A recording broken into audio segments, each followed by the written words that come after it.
에베소서 5장 22절에서 33절까지 보겠습니다. 22절 아내들이여 자기 남편에게 복종하기를 주께 하듯 하라. 이는 남편이 아내의 머리됨이 그리스도께서 교회의 머리됨과 같으니 그가 바로 몸의 구주시니라. 그러므로 교회가 그리스도에게 하듯 아내들도 범사에 자기 남편에게 복종할지니라. 남편들아 아내 사랑하기를 그리스도께서 교회를 사랑하시고 그 교회를 위하여 자신을 주신 같이 하라. 이는 곧 물로 씻어 말씀으로 깨끗하게 하사 거룩하게 하시고 자기 앞에 영광스러운 교회로 세우사 티나 주름 잡힌 것이나 이런 것들이 없이 거룩하고 흠이 없게 하려 하심이라. 이와 같이 남편들도 자기 아내 사랑하기를 자기 자신과 같이 할지니 자기 아내를 사랑하는 자는 자기를 사랑하는 것이라. 누구든지 언제나 자기 육체를 미워하지 않고 오직 양육하여 보호하기를 그리스도께서 교회에게 함과 같이 하나니 우리는 그의 몸의 지체임이라. 그러므로 사람이 부모를 떠나 그의 아내와 합하여 그 둘이 한 육체가 될지니 이 비밀이 크도다. 나는 그리스도와 교회에 대하여 말하노라. 그러나 너희도 각각 자기의 아내 사랑하기를 자신같이 하고 아내도 자기 남편을 존경하라. 아멘.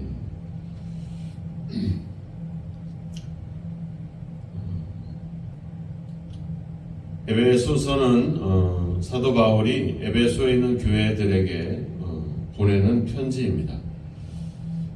사도는 편지를 쓰면서 제일 먼저 하나님께서 바로 또 예수님께서 성령께서 우리에게 어떤 일을 행하셨느냐 그 일을 기록하는 것으로 시작을 합니다.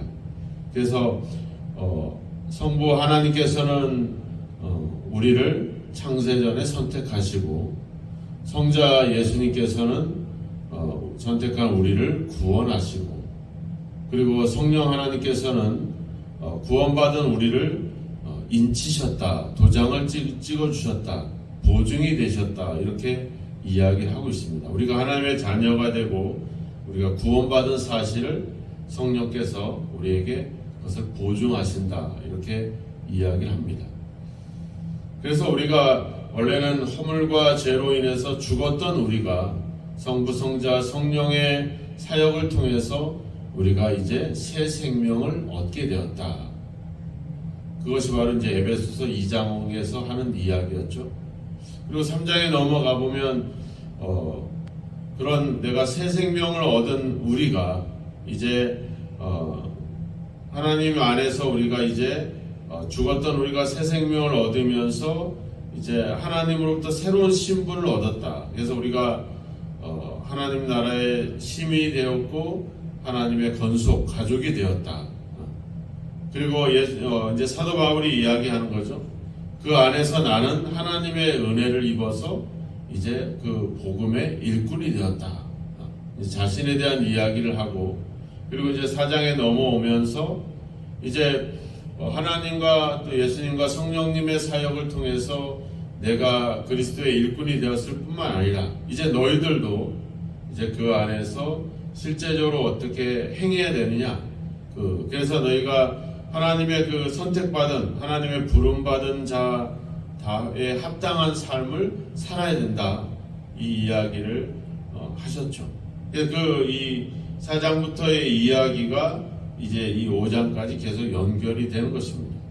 사도 바울은 우리가 하나님의 선택받고 하나님께서 우리를 위해서 그 아들을 아끼지 않고 내어주시고 또 우리에게 성령을 통해서 그렇게 역사하시는 그 이유, 그 우리를 부르시는 이유, 하나님이 우리를 부르신 그 부름에 합당한 우리의 삶은 어떤 모습으로 나타내야 되느냐? 그것은 두 가지라고 했죠. 하나는 하나가 되는 것, 또 하나는 우리가 거룩해지는 것. 이 두 가지를 계속 이야기해 왔습니다. 그 이야기의 맥락 속에 지금 이 이야기들이 계속 되고 있는 것이죠. 하나 되는 것, 거룩한 것. 그것이 이제 실제로 우리 생활 속에서는 이제 적용하게 되는데 그 가장 그 어떤 출발점은 바로 가정이라고 하는 거죠. 가정에서 우리가 하나님의 부름받은 자의 합당한 삶을 살아야 된다. 하나님의 부름받은 자의 삶의 특징은 바로 두 가지라고 했잖아요. 하나 되는 것과 거룩한 것. 거룩한 것은 이제 구별되는 거죠. 좀 더 달라진 삶을 이야기하는 것입니다. 그래서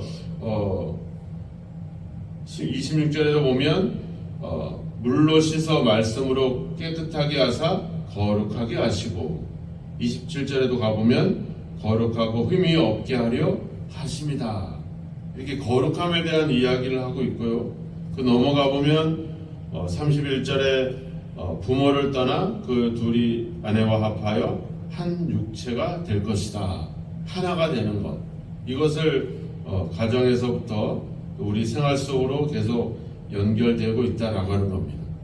그러니까 우리가 그리스도인으로서 하나님의 부름받은 자로서 가지는 가장 특징적인 삶은 결국은 우리가 하나가 되는 것, 한 몸을 이룰 수 있는 것. 그래서 우리가 앞에도 나온 그리스도의 피로 말미암아 이제 둘이 한 몸이 됐다. 이방인과 유대인이 한 몸이 되고 우리와 하나님이 서로 화목하게 되고 하나가 되었다. 이 점을 계속 이야기합니다. 그래서 우리가 하나 될 수 있는 것, 거룩해질 수 있는 어떤 그 근거들, 그 힘은 우리에게서 나오는 것이 아니라 말이라 그리스도에게 나온다. 그래서 23절에 보면 그리스도께서 교회의 머리 된 것 같이, 또 24절에 보면 교회가 그리스도에게 하듯이, 또 25절에 가보면 그리스도께서 교회를 사랑하시고 교회를 위하여 자신을 주신 것 같이, 이렇게 뭐뭐와 같이 이렇게 얘기하죠, 그죠? 28절에도 가보면 자기 자신과 같이, 또 29절에도 가보면 그리스도께서 교회에게 함과 같이, 계속 그런 얘기를 하죠. 뭐와 같이, 뭐와 같이. 앞에 우리가 5장 1절에서 시작할 때 그리스도께서 너희를 사랑하신 것 같이, 4절 끝에도, 4절 맨 끝절에도 가보면 하나님이 그리스도 안에서 너희를 용서하신 것 같이. 그러니까 하나님과 그리스도와 교회의 이 관계 속에서 일어나고 있는 그 어떤 그런 관계, 그런 것이 하나의 우리 새 삶의 기준이 된다라고 하는 겁니다. 내가 사람을 얼마나 사랑하고 내가 그 사람을 위해서 얼마나 희생하고, 이런 어떤 자신이 기준이 되는 것이 아니라 예수님께서 교회에게 하신 것, 하나님께서 우리에게 행하셨던 것, 이것이 우리의 삶의 하나의 기준이 되는 것입니다. 우리가 어떻게 사랑해야 되느냐? 하나님이 우리를 사랑하신 것 같이. 우리가 어떻게 복종을 해야 되느냐? 교회가 그리스도에게 복종한 것 같이. 우리가 요한일서에도 봤지만 우리가 어떻게 사랑하느냐의 기준이 뭐예요? 하나님이 우리를 사랑하신 것 같이 하는 거죠. 그죠? 우리가 하나님을 사랑한 것이 아니요, 하나님이 우리를 먼저 사랑하사 우리 죄를 위하여 그 아들을 화목제물로 보내셨다. 이로써 우리가 사랑을 알았다. 그러니까 우리도 그걸 가지고 사랑하게 되면 우리가 하나님의 사랑이 우리 안에서 온전히 이루어지느니라. 그러니까 우리 삶의 기준은 내가 얼마나 사랑하느냐, 내가 얼마나 사랑의 마음을 갖고 있느냐가 아니라 바로 하나님께서 우리를 얼마나 사랑했느냐. 하나님께서 우리를 사랑하기 위해서 그 아들을 내어주신 것 같이 우리도 그렇게 사랑해야 된다. 우리가 어떻게 용서해야 되느냐? 바로 하나님께서 자기 아들을 십자가에서 못 박고 피 흘리게 하시기까지 우리도 그렇게 용서해야 된다. 이것이 우리 삶의 중요한 기준이 된다라고 하는 겁니다. 그것은 결국 그러한 하나님의 사랑과 약속과 그런 모습의 기록들은 결국 말씀 속에 다 들어가 있죠. 그러니까 이 하나님의 말씀이 우리 사랑, 우리 삶, 우리 생명, 우리의 구원, 이 모든 것의 하나의 기준이 되고 있다라고 하는 것이죠. 우리가 디모데후서에도 가면 나오잖아요. 하나님의 성경은 하나님의 감동으로 된 것을 우리를 구원에 이르게 하는 지혜가 있다, 이렇게 이야기하고 있죠. 그러니까 하나님의 말씀 속에는 우리가 살아가야 되는 모든 삶의 기준들과 그 조화와 그 균형과 그 어떤 원리들이 다 그 속에 담겨져 있다라고 하는 겁니다. 그걸 가지고 우리가 사랑해야 된다는 거죠. 그럼 우리가 그리스도께서 우리를 사랑하신 것 같이 만약에 사랑한다라고 생각하면 우리가 사랑하지 못할 사람이 없죠. 우리가 그런 사랑으로 사랑한다면 우리의 사랑을 외면하거나 무시하거나 이럴 사람이 어디 있겠어요? 자신을 내어주고 그들을 위해서 자신을 죽이는 그런 것까지 간다라고 한다면, 그 희생까지 간다라고 한다면, 주님께서도 요한복음 15장에서 얘기했잖아요. 친구를 위하여 자기를 버리는 것보다 더 큰 사랑이 없다.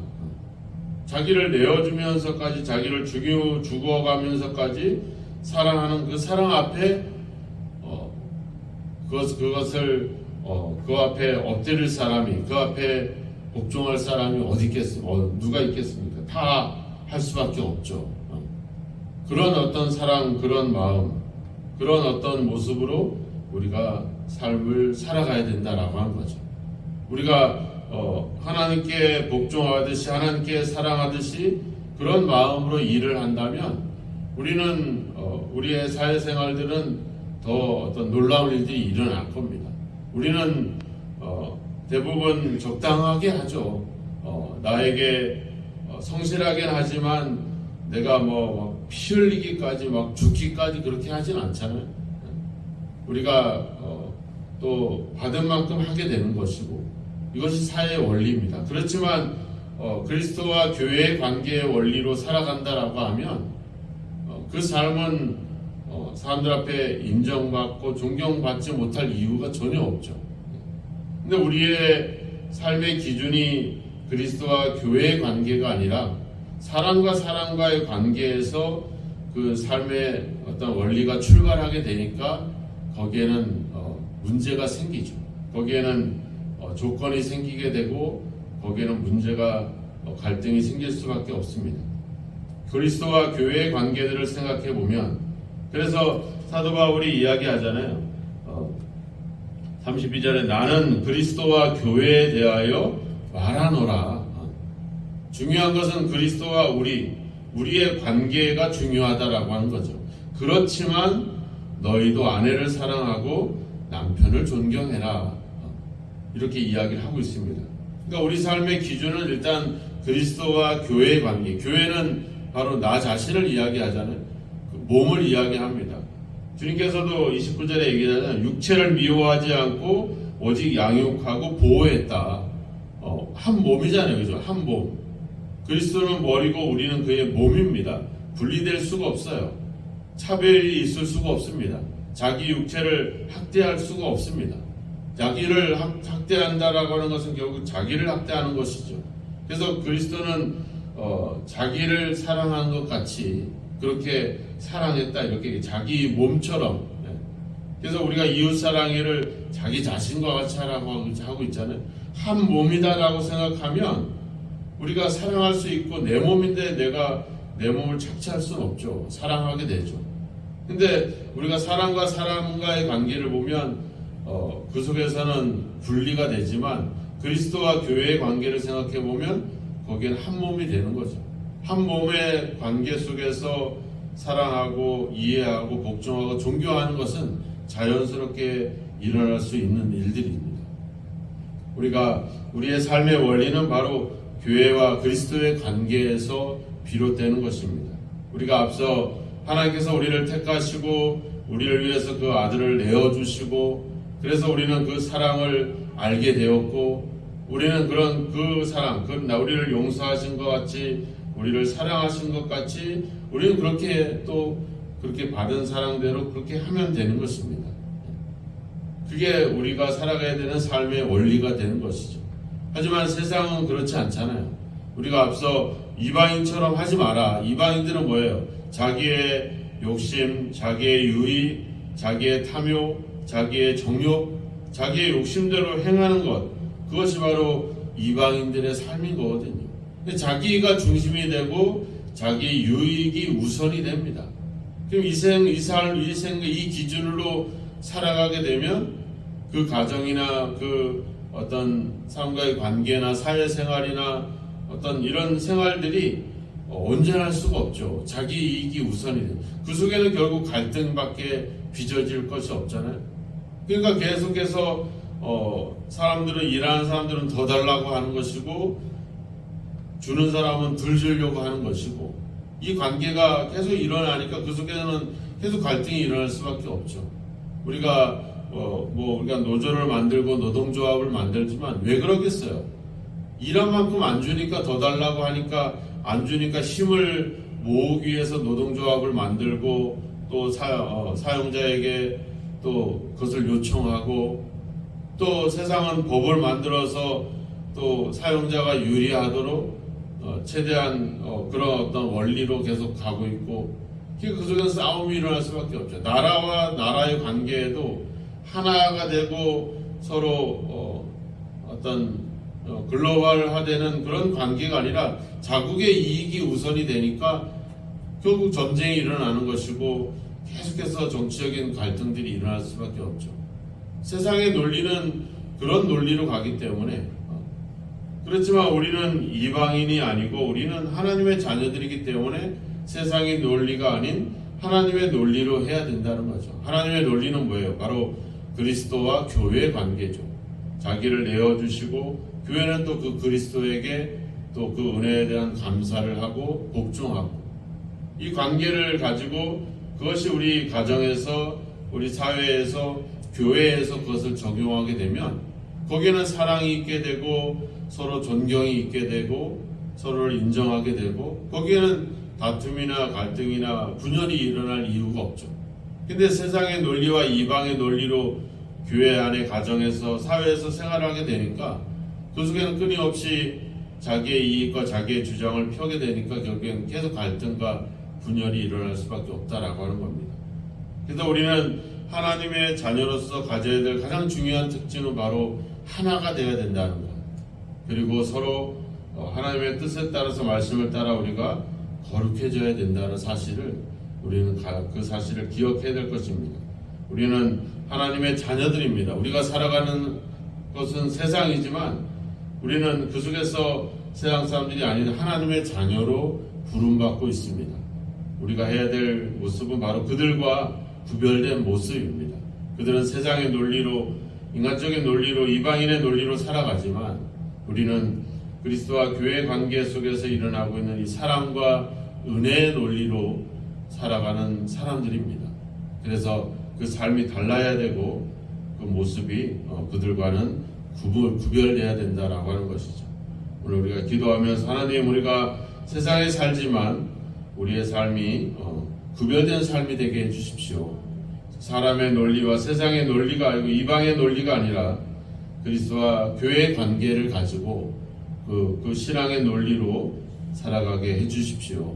그리스도께서 우리를 사랑하신 것처럼 우리도 사랑하게 하고, 또 교회가 그리스도를 존경하고 순종하듯이 우리 또한 그렇게 순종할 수 있는 삶을 살아가게 해주십시오. 우리는 그렇게 기도하면서 그 삶을 살아내야 될 줄로 믿습니다.